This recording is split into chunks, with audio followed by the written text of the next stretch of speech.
तो दोस्तों, देव नारायण स्कूटी योजना सेशन 2024-25 के लिए आवेदन फॉर्म भरना शुरू हो चुके हैं। इस वीडियो में मैं आपको इसी योजना के बारे में टोटल जानकारी है वो बताने वाला हूं। यथा इसके नियम हैं, पात्रता हैं, शर्तें हैं, दस्तावेज हैं और आवेदन प्रोसेस है।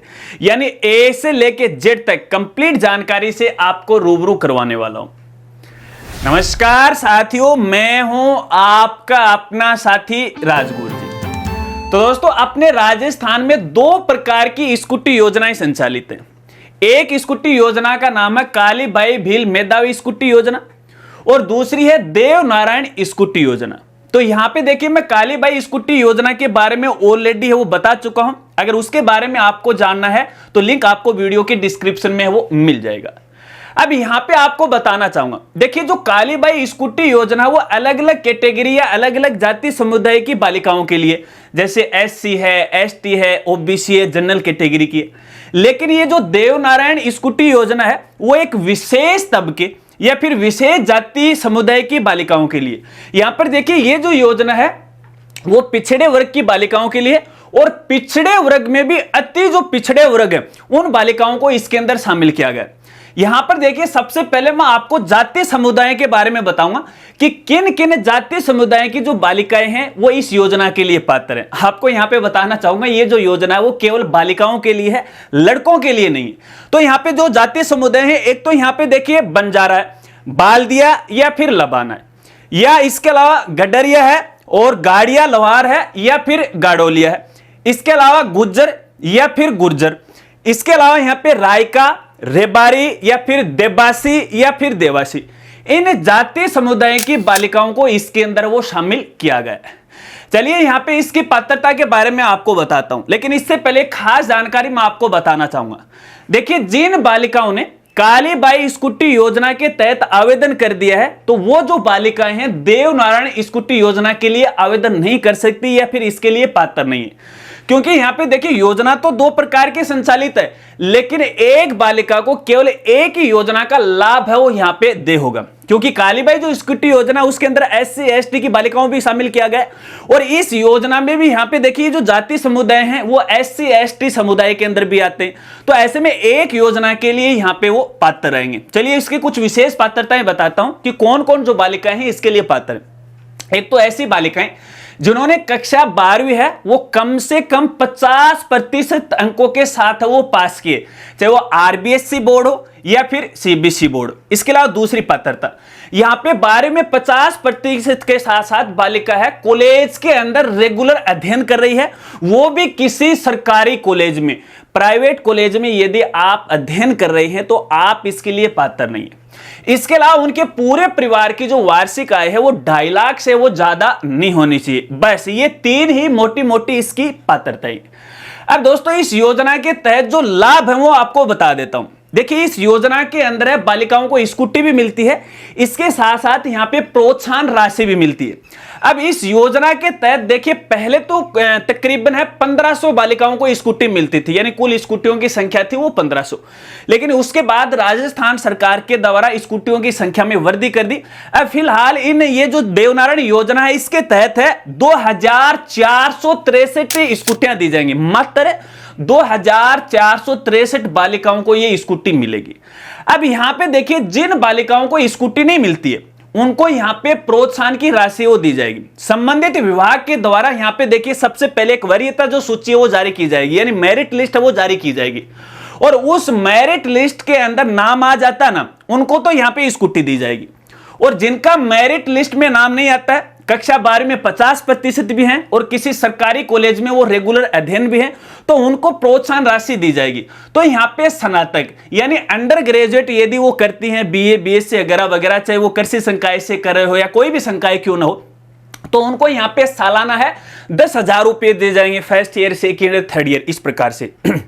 इसके अलावा यदि वो स्नातकोत्तर करती है, यानी पोस्ट ग्रेजुएशन यदि वो करते हैं, एमए एमएससी वगैरह वगैरह, तो उनको यहां पे सालाना है 20,000 रुपए तक की राशि वो दी जाएगी। यानी 2 प्रकार के लाभ हैं वो इस योजना के तहत दे हैं। चलिए अब यहां पे इसके कुछ दस्तावेजों के बारे में मैं आपको बता देता हूं, क्योंकि जब भी आप ऑनलाइन आवेदन करोगे तो उस समय आपको दस्तावेजों की आवश्यकता पड़ने वाली है। क्या क्या? एक तो यहां पे बालिका का जन आधार और आधार कार्ड जरूरी है। अब जन आधार को लेके एक विशेष जानकारी मैं आपको देना चाहूंगा। देखिए अपने राजस्थान के अंदर जन आधार की सर्विस शुरू है, तो ऐसे में हम जब भी किसी योजना का आवेदन करते हैं या लाभ उठाना चाहते हैं तो सारा जो डेटा है वो हमारे जन आधार कार्ड से ही उठाया जाता है। तो पहली बात तो यह कि आपका जो जन आधार कार्ड है वो फुल्ली अपडेट होना चाहिए। जिस प्रकार से आपके स्कूल रिकॉर्ड में या कक्षा 10वीं 12वीं की मार्कशीट में जैसे आपका नाम है, आपके पिता का नाम है, आपकी डीओबी है, उसी प्रकार से यहां पे जन आधार में सेम की सेम होनी चाहिए।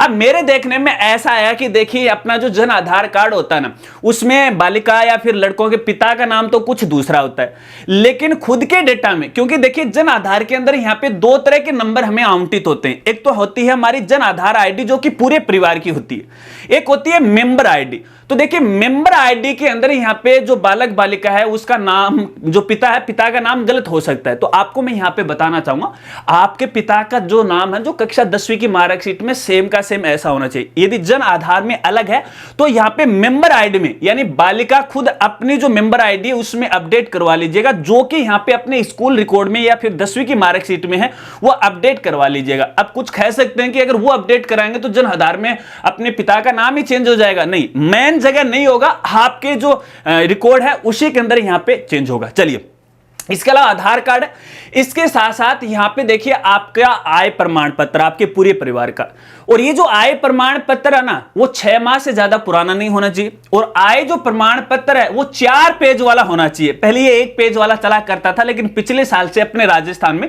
सभी प्रकार की योजनाओं के लिए 4 पेज वाला जो आय प्रमाण पत्र वो लागू कर दिया है। अगर ये फॉर्मेट यदि आपको डाउनलोड करना है और संबंधित दिशा निर्देश यदि आपको डाउनलोड करना है तो इसके लिए आप हमारी साइट पे विजिट कर सकते हो, और हमारी साइट का नाम है www.rajgurji.com। यहां पे स्कॉलरशिप का आपको एक मेनू मिलेगा, जाइएगा यहां से सभी दस्तावेज आप अपनी आवश्यकता के अनुसार वो डाउनलोड वो कर लीजिएगा। चलिए इसके साथ साथ यहां पे देखिए आपकी कक्षा 10वीं और 12वीं की मार्कशीट की आपको यहां पे आवश्यकता होगी। एक आपका यहां पे जाति प्रमाण पत्र होना चाहिए, इसके साथ साथ यहां पे बालिका का बैंक खाता भी होना जरूरी है। अब यहां पे देखिएगा ये जो बैंक खाता होगा वो बालिका के नाम से होना चाहिए, माता पिता के नाम से नहीं चलेगा। देखिए वैसे तो हमारे राजस्थान में सरकारी योजनाओं के तहत है, अपना जो घर का मुखिया होता है जन आधार में उसके बैंक खाता वो मान्य होता है, तो इसके लिए आप पहले से ही तैयार हो लीजिएगा। बस इन्हीं दस्तावेजों की आपको आवश्यकता पड़ेगी। यहां पे एक जो मूल निवास है उसकी भी आपको आवश्यकता पड़ेगी। आपका जाति प्रमाण पत्र, आपका जो मूल निवास है वो आपके जन आधार के साथ लिंक होना जरूरी है। वैसे अपलोड करने की आवश्यकता नहीं होगी, क्योंकि उस समय जब आप फॉर्म भरोगे ना तो उस समय केवल इनके नंबर वगैरह वगैरह वो डालने पड़ेंगे। अगर आपके जन आधार कार्ड के साथ लिंक है तो यहां पे ग्रीन गुड का मार्क है वो आ जाता है। देखिए ये अलग से प्रोसेस नहीं होती है कि कैसे लिंक करें। जब अपन जाति या मूल निवास प्रमाण पत्र बनाते हैं ना तो अपना जन आधार नंबर है, आवेदन के समय है, जाति प्रमाण पत्र या मूल निवास के समय वो हमें डालना पड़ता है, तो ऑटोमेटिक हमारे जन आधार कार्ड के साथ वो लिंक हो जाता है। चलिए आवेदन प्रोसेस के बारे में बात करते हैं। तो देखिए आवेदन है वो ऑनलाइन ही भरे जाएंगे और अपने खुद के एसएसओ आईडी से भरे जाएंगे। यहां पे तो मैंने देखिए नियमों के बारे में आपको जानकारी बताई है। यदि आपको ऑनलाइन फॉर्म भरने के बारे में जानकारी लेना तो इसके लिए हमारा अलग से वीडियो लिंक आपको वीडियो के डिस्क्रिप्शन में मिल जाएगा, जो कि हमारे दूसरे चैनल पे। हालांकि उसके अंदर देखिए कालीबाई भील मेधावी स्कूटी योजना के बारे में बताया गया है। हालांकि यहां पे देखिए जितने भी कॉलेज लेवल की स्कॉलरशिप हैं उनमें सब में आवेदन फॉर्म भरने की केवल एक ही प्रोसेस है। जब आप आवेदन फॉर्म भरोगे ना तो उस समय योजना का नाम आपको यहां पे सिलेक्ट है वो करना पड़ेगा। अब यहां पे एक समस्या आ रही है, मेरे पास काफी सारे साथियों के कमेंट आ रहे हैं लगातार कि देव नारायण स्कूटी योजना का जो नाम है वो यहां पे जब अपन फॉर्म भरते हैं तो दिखाई नहीं दे रहा है। तो देखिए इसके 2 कारण हो सकते हैं। पहला कारण तो यह कि शायद आपने कालीबाई जो भील मेधावी स्कूटी योजना उसका फॉर्म भर दिया होगा। अगर उसका फॉर्म नहीं भरा है फिर भी आपकी आईडी में ऑप्शन या योजना का नाम नहीं दिखाई दे रहा है, तो इसका मतलब है कि आपका जो जन आधार है या फिर आपकी जो एसएसओ आईडी की जो प्रोफाइल है स्कॉलरशिप वाली उसके अंदर आपकी जो जातीय समुदाय वो सही तरीके से वेरीफाइड नहीं है, क्योंकि जब तक वो वेरीफाई नहीं होगा तब तक योजना का नाम नहीं दिखाई देगा।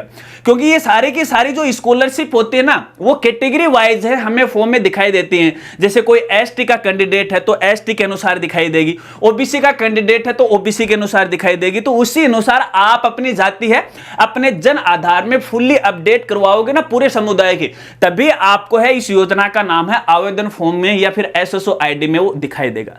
अगर आवेदन की लास्ट डेट की बात करें तो अभी तक इसकी जो लास्ट डेट है वो 20 नवंबर 2024 तक है। आवेदन फॉर्म भरना शुरू हो चुके हैं, तकरीबन 1 महीने को होने आ गया है और 1 महीना यहां पे और बचा है। तो यहां पे 20 नवंबर तक आप फॉर्म भर सकते हैं। और वैसे भी देखिए डेट है वो बढ़ेगी, हर साल बढ़ती है और तकरीबन फरवरी मार्च तक वो चलती है। लेकिन लास्ट डेट से पहले पहले आप आवेदन कर दीजिएगा, क्योंकि जब भी ये डेट बढ़ाई जाती है तो एक विशेष समुदाय के लिए बढ़ाई जाती है, सभी के लिए नहीं बढ़ती है। यहाँ पे देखिए कभी तो एसटी वालों के लिए बढ़ा दी, कभी एससी वालों के लिए बढ़ा दी, बस एससी एसटी को है विशेष यहाँ पे मान्यता दी जाती है। बाकी ओबीसी जनरल कैटेगरी है उनको डेट है वो नहीं बढ़ती है, एक बार आवेदन भरवा लिए बाकी यहां पे है वो डेट नहीं बढ़ाते हैं। तो मैं आपको यही कहना चाहूंगा कि लास्ट डेट से पहले पहले आपको ये आवेदन फॉर्म भरना है। आशा रखता हूं ये जानकारी आप अच्छी तरह से वो समझ गए होंगे। अगर इसके अलावा इस योजना को लेकर आपके और भी कोई सवाल हैं तो आप बेझिझक मेरे साथ शेयर कर सकते हैं कमेंट के जरिए या फिर इंस्टाग्राम के जरिए। वीडियो जानकारी आपको अच्छी लगी तो वीडियो को लाइक कीजिएगा, हो सके तो ये जानकारी या फिर ये वीडियो अपने दोस्तों के साथ हो जरूर शेयर कीजिएगा। मिलते हैं फ्रेंड्स अगली एक नई वीडियो के साथ, तब तक के लिए जय हिंद जय भारत।